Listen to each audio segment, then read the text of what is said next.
നിങ്ങൾക്കറിയാലോ 2025 ഇത് വഖഫ് പുനഃസംഘടിപ്പിച്ചു. ഇന്ത്യയിൽ വളരെ എതിർപ്പുകൾ പ്രതിപക്ഷം മുഴുവൻ എതിർത്ത് ഇത് പാസ്സാക്കിയ വഖഫ് ആക്ട്, സെൻട്രൽ ഗവൺമെൻറ് പാർലമെൻറ്റിൽ പാസ്സാക്കിയ വഖഫ് ആക്ട് പാസ്സായതിനു ശേഷം ആദ്യമായി രൂപീകരിച്ച വഖഫ് ബോർഡാണ് കേരളത്തിലേത് ആദ്യത്തെ. അതിൽ രൂപീകരിച്ചപ്പോൾ തന്നെ ആ രൂപീകരണ ഉത്തരവിൽ തന്നെ എഴുതിയിട്ടുണ്ട് ഇത് ഒരു മുസ്ലിമേതര 2 പ്രതിനിധികളെ, നോൺ മുസ്ലിം പ്രതിനിധികളെ വെക്കണമെന്നുണ്ട്. അപ്പോൾ അതിൽ ഈ ഉത്തരവിൽ തന്നെ ഉണ്ട് മുസ്ലിമേതര പ്രതിനിധിയെ പൊതുകാര്യ പ്രസക്തരിൽ നിന്നും ബാർ കൗൺസിലിൽ നിന്നും തിരഞ്ഞെടുക്കുമെന്നാണ് സർക്കാർ അറിയിച്ചത്. അവർ 2 പേരെ പിന്നീട് നിയമിക്കും എന്ന് കഴിഞ്ഞ സർക്കാർ അറിയിച്ചു.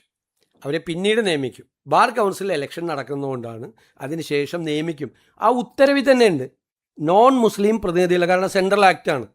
നോൺ മുസ്ലിം പ്രതിനിധികളെ, മുസ്ലിമേതര പ്രതിനിധികളെ പിന്നീട് വയ്ക്കും എന്ന് പറഞ്ഞുകൊണ്ടാണ് ഇത് വെച്ചത്. അതിനുശേഷം 4 ഹർജികൾ കോടതിയിൽ വന്നു. 4 ഹർജികളിലെ പ്രധാനപ്പെട്ട പോയിന്റുകൾ എന്തൊക്കെയായിരുന്നു? ഒന്ന്, ഈ നോൺ മുസ്ലിം ആളുകളെ വെച്ചിട്ടില്ല. ഒന്ന്. രണ്ടാമത്, മുസ്ലിം വിഭാഗങ്ങളിലെ ഷിയ, ബോറ, ആഘാഖാനി, പിന്നോക്ക മുസ്ലിം ഇവരുടെ പ്രതിനിധികളെ വഖഫ് ബോർഡിൽ വെച്ചിട്ടില്ല. പിന്നെ സെക്ഷൻ 14 അനുസരിച്ച് ഓരോ കാറ്റഗറിയും അത് നിർണ്ണയിക്കുന്നത് മാൻഡേറ്ററിയാണ്, നിർബന്ധമാണ്. അത് ചെയ്തിട്ടില്ല. പിന്നെ ഇപ്പോൾ വെച്ചിരിക്കുന്ന ആളുകൾ യോഗ്യരായിട്ടുള്ള അല്ലാത്ത ആളുകൾ വെച്ചിട്ടുണ്ട് എന്ന് പറഞ്ഞു. ഇതാണ് 4 ഹർജികൾ വന്നത്. ഇത് വന്ന ഉടനെ തന്നെ എന്താണ് ഞങ്ങളുടെ ഗവൺമെൻറ് എടുത്ത സ്റ്റാൻഡ്? എന്താണ് ഞങ്ങളുടെ ഗവൺമെൻറ് എടുത്ത സ്റ്റാൻഡ്? വളരെ കൃത്യമായിട്ട് ഞങ്ങൾ പറഞ്ഞു, കോടതിയിൽ ഞങ്ങൾ പറഞ്ഞു, വളരെ കൃത്യമായിട്ട് പറഞ്ഞു, ഇതെല്ലാം പരിശോധിച്ച് ഞങ്ങൾ വഖഫ് ബോർഡ് ഞങ്ങൾ കോൺസ്റ്റിറ്റ്യൂട്ട് ചെയ്യാം, പക്ഷേ ഈ ഹർജികൾ തള്ളണം എന്ന് ഞങ്ങൾ ആവശ്യപ്പെട്ടിട്ടുണ്ട്. ഹർജികൾ തള്ളണം എന്ന് ഞങ്ങൾ ആവശ്യപ്പെട്ടിട്ടുണ്ട്. കോടതിയിൽ ഞങ്ങൾ ആവശ്യപ്പെട്ടിട്ടുണ്ട്, ഹർജികൾ തള്ളണം എന്ന് ഞങ്ങൾ ആവശ്യപ്പെട്ടു. ഇനി ഇതിൻ്റെ മീതെ സുപ്രീം കോടതിയിൽ പോയി വഖഫ് ബോർഡ്. അപ്പോൾ അവിടെ വെച്ച് വഖഫ് ബോർഡ് എന്താ പറഞ്ഞിരിക്കുന്നത്? വഖഫ് ബോർഡിൻ്റെ ചെയർമാനടക്കമുള്ള ആളുകൾ എന്താ പറഞ്ഞിരിക്കുന്നത്?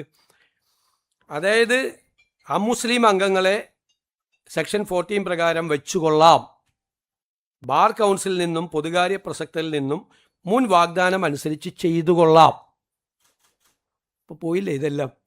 അവർ പോയി പറഞ്ഞാണ്, സുപ്രീം കോടതി പോയി പറഞ്ഞാണ് വെച്ചുകൊള്ളാം. സെക്ഷൻ 14 പാലിച്ച് വഖഫ് മുന്നോട്ട് കൊണ്ടുപോകാൻ അനുമതി വേണം. കേരള സർക്കാർ ഹൈക്കോടതിയിൽ ഹർജി തള്ളണം എന്ന് പറഞ്ഞിട്ടും ഹൈക്കോടതി തള്ളിയില്ല. അപ്പോൾ കേരള സർക്കാർ ഹൈക്കോടതിയിലെടുത്ത സ്റ്റാൻഡ് എന്താ? ഈ ഹർജി തള്ളണം എന്ന സ്റ്റാൻഡാണ്. അതേ കാര്യമാണ് സുപ്രീം കോടതിയിൽ പോയി വഖഫ് ബോർഡ് ആവർത്തിച്ചത്. എന്നിട്ട് പ്രതിപക്ഷ നേതാവ് വർഗീയത പരത്തുന്നതിന് വേണ്ടിയിട്ട് ഒരു മുസ്ലിം ഒരു വിരുദ്ധ വികാരം ഉണ്ടാക്കുന്നതിന്, മുസ്ലിങ്ങളെ UDFനും ഈ സർക്കാരിനും എതിരാക്കുന്നതിന് വേണ്ടി തെറ്റായി നടത്തിയ വർഗീയ പ്രചാരണമാണ് പ്രതിപക്ഷ നേതാവ് നടത്തിയത്. ഈ ഹർജി തള്ളണം എന്നാണ് ഞങ്ങൾ ആവശ്യപ്പെട്ടത്. ഈ ഹർജിക്ക് മുമ്പ് തന്നെ ഇത് നിയമിച്ച സമയത്ത് ഈ 2 അമുസ്ലിം അംഗങ്ങളെ ഞങ്ങൾ നിയമിച്ചു കൊള്ളാം എന്ന് പറഞ്ഞ സർക്കാരാണ് അദ്ദേഹത്തിൻ്റെ സർക്കാർ. It's on record. അദ്ദേഹം പറഞ്ഞിട്ടുണ്ട്, അവരുടെ ഗവൺമെൻറ് പറഞ്ഞിട്ടുണ്ട് 2 പേരെ വെച്ചുകൊള്ളാം. ഞങ്ങൾ ഈ പരാതി മാത്രമല്ല, 4 പ്രധാനപ്പെട്ട പരാതികൾ വന്നപ്പോൾ ഞങ്ങൾ ആ പരാതികൾ പരിശോധിച്ച് വഖഫ് ബോർഡ് കോൺസ്റ്റിറ്റ്യൂട്ട് ചെയ്യുക, പക്ഷേ ഈ ഹർജികൾ തള്ളണം, ഗവൺമെൻറ് ചെയ്തോളാം എന്ന് പറഞ്ഞു. ഗവൺമെൻറ്റിൻ്റെ ഈ സ്റ്റാൻഡിനെയാണ് വഖഫ് ബോർഡ് പോയി സുപ്രീം കോടതിയിൽ പോയി ഉയർത്തിക്കാട്ടിയത്. ഹർജി തള്ളണമെന്ന് സംസ്ഥാന സർക്കാർ പറഞ്ഞിട്ടും ഹൈക്കോടതി ഞങ്ങൾക്ക് പ്രവർത്തിക്കാൻ അനുമതി തരുന്നില്ല. ഞങ്ങൾ നേരത്തെ വാഗ്ദാനം ചെയ്തിരുന്നത് പോലെ 2 അമുസ്ലിങ്ങളെ വെച്ചുകൊള്ളാം എന്ന് പറഞ്ഞിട്ട് ഈ വർഗീയ പ്രചരണം നടത്തി ഞങ്ങളുടെ സർക്കാരിനെ പ്രതിക്കൂട്ടിലാക്കാൻ പ്രതിപക്ഷ നേതാവോ CPMോ വിചാരിച്ചാൽ നടക്കില്ല. ഇതാണ് ഞങ്ങളുടെ സ്റ്റാൻഡ്. ക്ലിയറാണ്. യെസ്.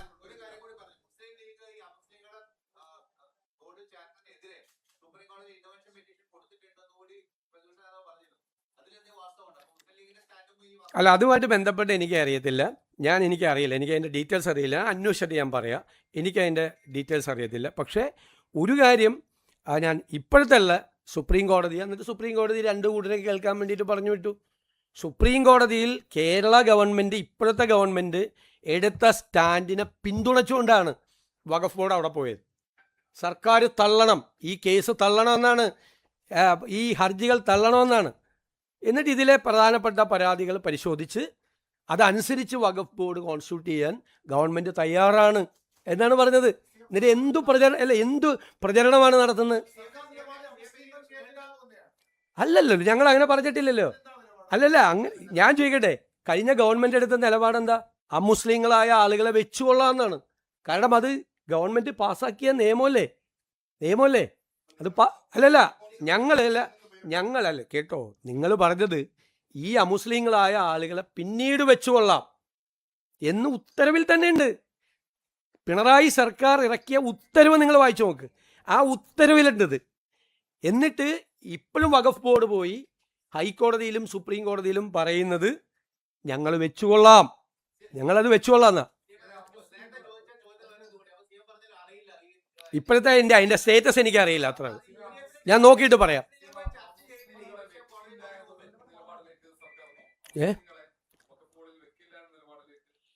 അല്ല, അത് ഇപ്പോൾ സെൻട്രൽ ആക്ട് അല്ലേ. ഇപ്പോൾ കോടതി അതിനെതിരായിട്ട്, സെൻട്രൽ ആക്ടിനെതിരായിട്ട് സുപ്രീം കോടതി പോയിട്ട് സുപ്രീം കോടതി അത് തള്ളിയത് കൊണ്ടാണ് പിണറായി സർക്കാർ വഖഫ് ബോർഡ് വെച്ചപ്പോൾ ഞങ്ങൾ ഈ 2 അമുസ്ലിം പ്രതിനിധികളെ ഞങ്ങൾ വെച്ചുകൊള്ളാം. ചിലപ്പോൾ തെരഞ്ഞെടുപ്പിന് മുമ്പായതുകൊണ്ടായിരിക്കും വെക്കായിരുന്നത്. ആണല്ലോ, ബൈൻഡിങ് ആണല്ലോ. അതുകൊണ്ടാണല്ലോ പിണറായി സർക്കാർ പറഞ്ഞത് ഞങ്ങൾ ഇല്ലെങ്കിൽ പിണറായി സർക്കാരിന് ഒരു സ്റ്റാൻഡ് എടുക്കാമല്ലോ, വെക്കില്ല.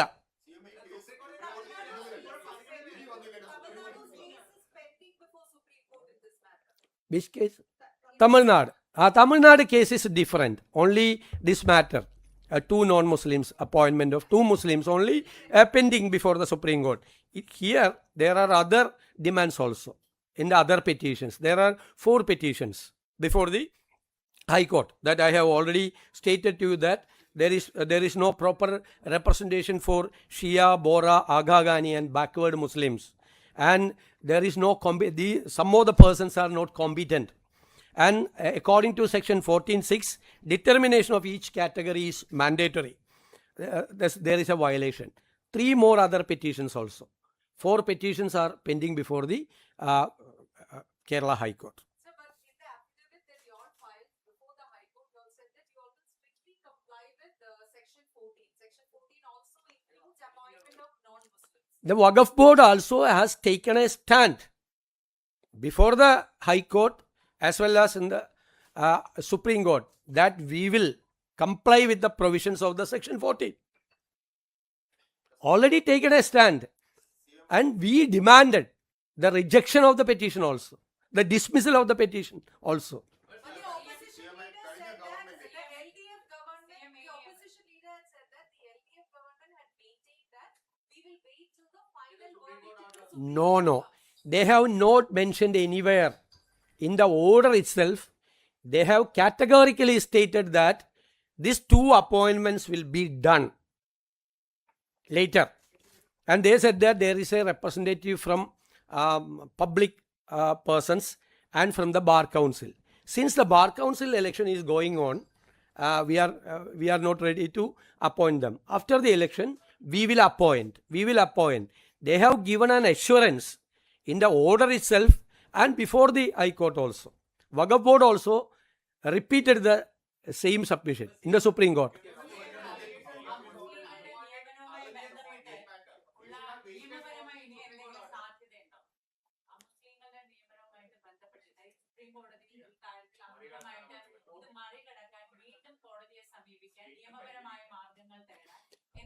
Already Supreme Court dismissed the petition. There is a provision in the act passed by the parliament that there should be an appointment of 2 non-Muslims. Somebody challenged and the Supreme Court dismissed that petition. As you said rightly, the Tamil Nadu petition is pending.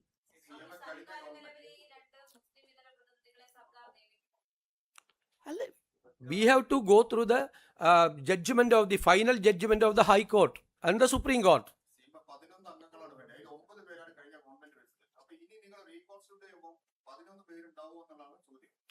According to the direction of the concerned court, we will take a decision.